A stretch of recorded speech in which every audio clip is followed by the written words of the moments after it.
Chang Temix channel kalau lom veka chu hongai taka channel hi milo subscribe pa like milo pek saturin khongai karon nge na notification bell ta lem kha on in all lo ta la video thar lo chu piang in lo muzia thei to na nia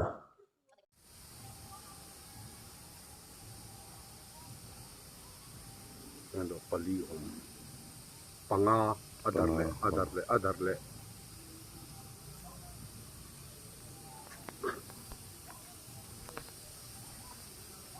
Apa mak veng thil nge yeng le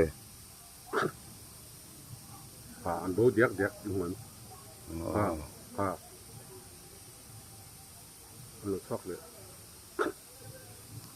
light tu ni don nya lo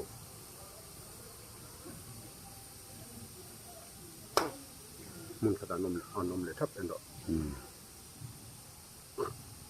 apa mak le ni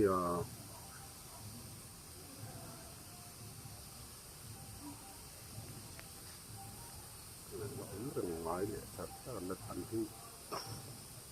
dar le meng thil nge yeng le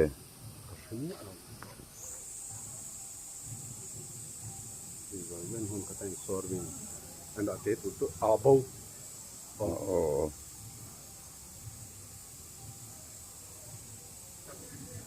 zoom mình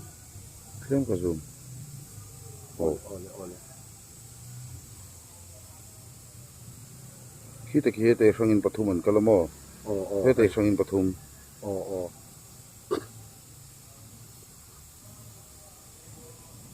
anh nhiều hố anong light te khin thak them le lele bầu mi lâu lòng mấy này abo de to